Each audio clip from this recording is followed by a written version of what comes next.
నమస్తే, welcome to legend TV. నేను మీ బాను. ఏదైతే భారతదేశంలో 2020 నుండి 2019-2020 వరకు ఆ 2 సంవత్సరాలలో కరోనా ఈ దేశం యొక్క ఈ భారతదేశం కావచ్చు, ప్రపంచ వ్యాప్తంగా ఆర్థిక పరిస్థితిని కావచ్చు, ఆరోగ్యాన్ని కావచ్చు పూర్తిగా దెబ్బతీసిందని కూడా చెప్పొచ్చు.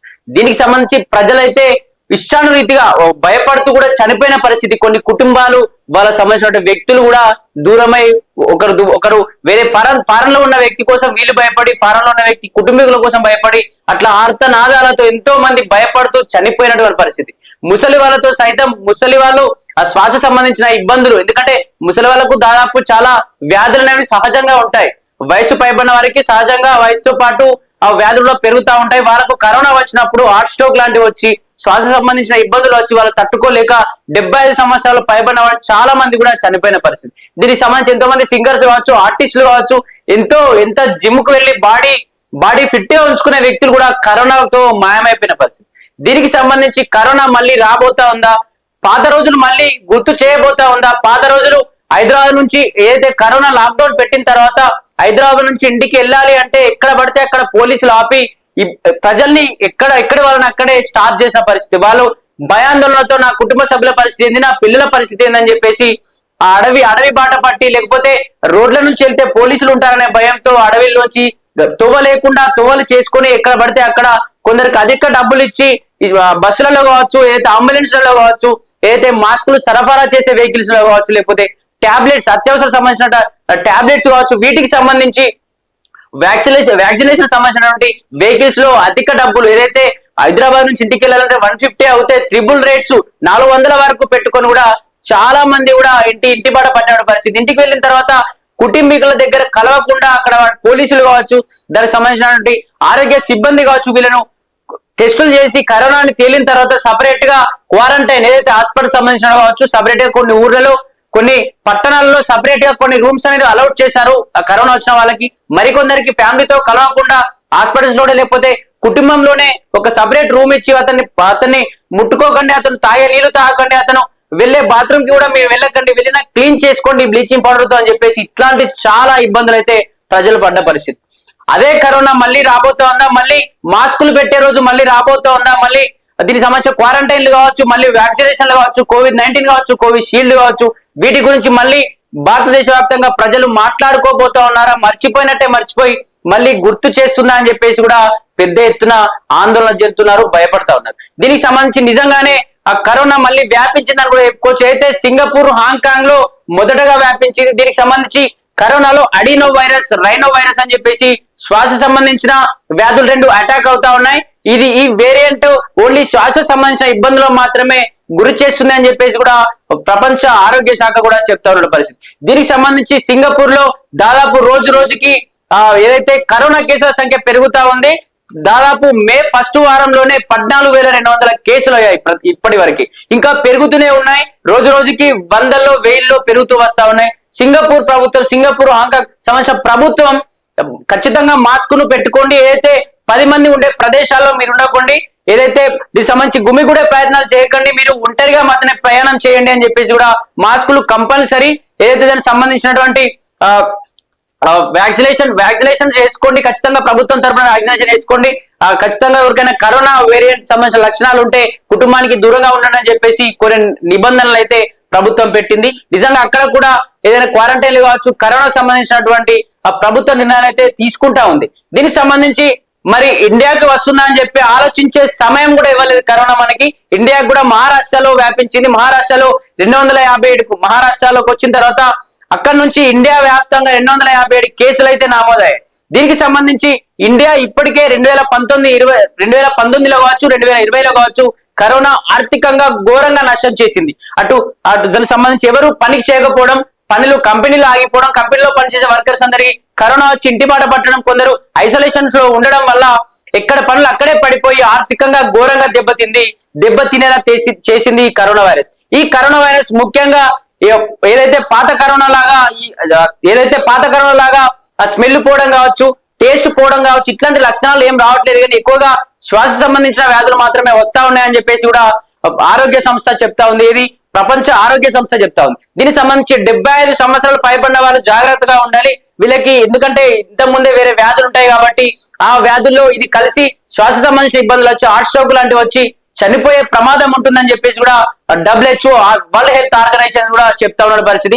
దీనికి సంబంధించి ఇండియాలోకి అయితే వ్యాపించింది. దాదాపు 257కు పైగా కేసులు వచ్చాయి.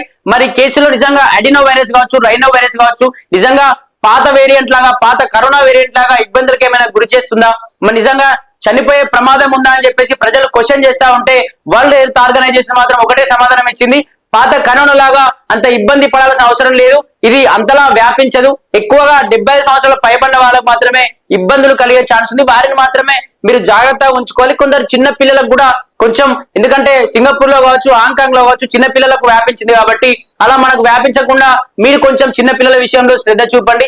అలాగే 70 సంవత్సరాలు పైబడిన ముసలి వాళ్ళ విషయంలో జాగ్రత్తగా ఉండండి అని చెప్పేసి కూడా వరల్డ్ హెల్త్ ఆర్గనైజేషన్ చెప్తూ వస్తుంది. మరి దీనికి సంబంధించి నిజంగానే మళ్ళీ పాత కరోనా లాగా ఇప్పుడు వ్యాపించబోతుందా, మరి ఎంత మంది చనిపోయబోతున్నారు అని చెప్పేసి కూడా చాలా మంది భయపడతా ఉన్నారు. కొందరు వాళ్ళ ఫ్యామిలీని కూడా చూడకుండా, వాళ్ళ ఫ్యామిలీలో ఎవరైనా వ్యక్తి చనిపోతే చూడకుండా ఏదైతే గ్రామ సిబ్బంది, గ్రామ కార్మికులు, ఏదైతే గ్రామ పంచాయతీ కార్మికులు ట్రాక్టర్స్ లో కావచ్చు, జేసీబీల్లో కావచ్చు వెళ్లి పూడ్చిపెట్టి ఒక కుటుంబ సభ్యుల్లాగా పూడ్చిపెట్టి వచ్చిన పరిస్థితి. కనీసం చనిపోయిన భర్త చనిపోతే భార్య కూడా పైన పడి ఏడవడానికి కావచ్చు, అక్కడ ఏదైతే పాతి పెట్టే ప్రదేశం దగ్గరికి వెళ్ళి అక్కడ ఉన్నటువంటి ఆ బొందను కావచ్చు, సమాధిని కావచ్చు చూసి ఏడ్చే కూడా ప్రసక్తి లేకుండా చేసింది ఈ కరోనా.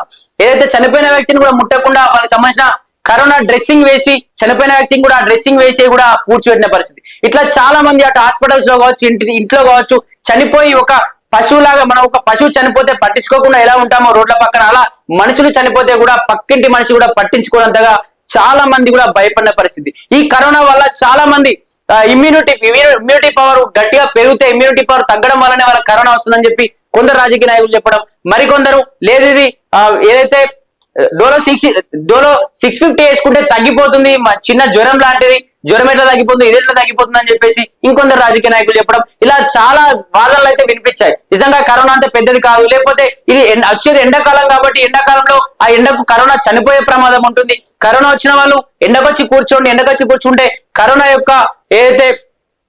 యొక్క మాలిక్యూల్స్ కావచ్చు, సూక్ష్మ జీవులు చనిపోయే ప్రమాదం ఉంటుందని చెప్పేసి కూడా వాళ్ళు చెప్పుకొచ్చారు. అటు ఆరోగ్య శాఖ కూడా చెప్తూ వచ్చింది. ఆరోగ్య శాఖ ప్రతిరోజు చెప్తూ వచ్చింది ఖచ్చితంగా కరోనా చాలా డేంజర్, ఇది స్మెల్ గానీ వాసనని రుచిని మొత్తం పోగొట్టేస్తుంది, శ్వాస సంబంధించిన ఇబ్బందులు వస్తా ఉన్నాయి, ఖచ్చితంగా మీరు ఎవరికైనా కరోనా లక్షణాలు ఉంటే టెస్టులు చేయించుకోవాల్సిన అవసరం కూడా లేదు, కనీసం మీ ఫ్యామిలీ నుంచి దూరంగా ఉండండి, టెస్టులు చేయించుకొని మీ ఫ్యామిలీని భయపెట్టడం, మీరు భయపడడం కరెక్ట్ కాదు అని చెప్పేసి కూడా అటు ఆ ప్రపంచ ఆరోగ్య సంస్థ కావచ్చు, గ్రామీణ స్థాయిలో కావచ్చు, రాష్ట్ర దేశ స్థాయిలో కావచ్చు సంబంధించిన డాక్టర్లు అందరూ నిపుణులు కూడా చెప్తా ఉన్నారు.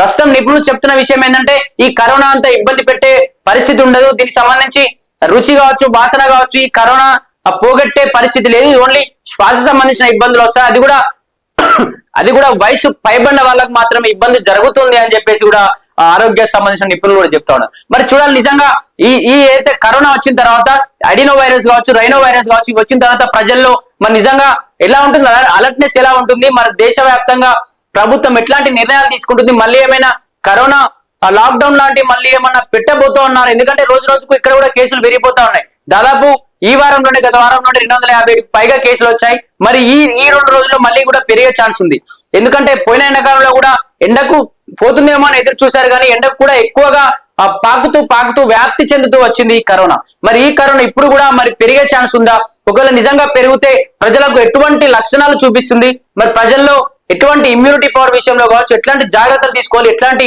ఫుడ్ తీసుకోవాలి. ఒకప్పుడు ఏంటంటే కరోనా వచ్చినప్పుడు ఎగ్స్ కంపల్సరీ తినండి, ఏదైతే చికెన్స్ కావచ్చు, మటన్ కావచ్చు ఇట్లాంటి బాగా తినండి, కొందరు ఏదైతే మద్యం సేవించే వాళ్ళు కూడా మద్యం సేవించండి అని చెప్పేసి కూడా చెప్పారు, ఎందుకంటే ఇమ్యూనిటీ పవర్ పెరుగుతుంది, రాత్రులు కూడా సరిగా నిద్ర ఉంటుంది, నిద్ర లేకపోవడం వల్ల కూడా భయంతో కరోనా వచ్చింది నాకు ఏమవుతుందో అనే భయంతో కూడా చనిపోతామేమో అనేది భయంతో కూడా కొందరు ఆ భయంతోనే చాలా మంది చనిపోయిన పరిస్థితి. కాబట్టి ఖచ్చితంగా ఎగ్స్ కావచ్చు, చికెన్ కావచ్చు ఇట్లాంటి ప్రోటీన్స్ ఉన్న ఫుడ్ మాత్రమే తినండి, ఇమ్యూనిటీ పవర్ పెంచుకోండి. కరోనా మనకి ఎక్కువ గుర్తు చేసింది ఏంటంటే ఇమ్యూనిటీ పవర్ తగ్గిన వాళ్ళకే వచ్చింది, ఇమ్యూనిటీ పవర్ పర్ఫెక్ట్ గా బాడీ ఫిట్ గా ఉన్న వాళ్ళకి ఎవరికి రాలేదు అని చెప్పేసి కూడా ఆరోగ్య సంస్థ చెప్తూ వస్తుంది. మరి దీనికి సంబంధించి ఎట్లాంటి ఫుడ్ తీసుకోవాలి, ఒకవేళ వస్తే ఎట్లాంటి లక్షణాలు వస్తాయి, వచ్చిన తర్వాత మరి నిజంగా చనిపోయే అవకాశం ఏమైనా ఉందా, లేకపోతే ఓన్లీ ఒక వైరల్ ఫీవర్ లాగా వచ్చిపోయే ప్రమాదం ఉందా అని చెప్పేసి కూడా ప్రజలందరూ ఎదురు చూస్తా ఉన్నారు. మరి ప్రభుత్వం కావచ్చు, దీనికి సంబంధించిన ఆరోగ్య సంస్థ కావచ్చు, మరి ఏం చెప్పబోతుంది? ఎందుకంటే దాదాపు మన పక్క ప్రపంచ వ్యాప్తంగా చూసుకుంటే ఇక్కడ అమెరికా వచ్చింది, సింగపూర్, హాంకాంగ్ కావచ్చు, తర్వాత కూడా మళ్ళీ ఇండియాలోకి వ్యాపించింది.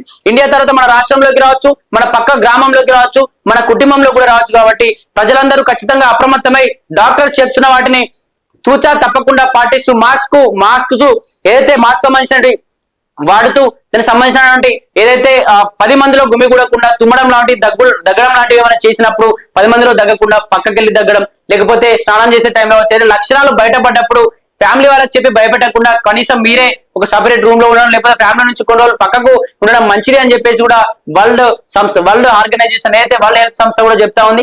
దేశవ్యాప్తంగా కూడా అటు ప్రభుత్వం కూడా మరి ఎట్లాంటి చర్యలు తీసుకోబోతుంది, నిజంగా మరి లాక్డౌన్ రాబోతా ఉందా అని చెప్పేసి కూడా ఎట్లాంటి నిర్ణయాలు తీసుకోబోతుంది అని చెప్పేసి కూడా ప్రపంచ వ్యాప్తంగా కావచ్చు, ఈ దేశవ్యాప్తంగా వచ్చే ప్రజలైతే ఎదురు చూస్తున్నారు. మరి చూడాలి నిజంగా పాత కరోనా లాగా ఈ కరోనా కూడా ఎట్లాంటి ఇబ్బందులు పెట్టబోతా ఉంది, దీని ద్వారా నిజంగా చనిపోయే ప్రమాదం ఉందా అని చెప్పేసి కూడా ప్రభుత్వం ఎట్లాంటి చర్యలు తీసుకోబోతుందని చెప్పేసి ఎదురు చూడాల్సిన అవసరం ఎంతైనా.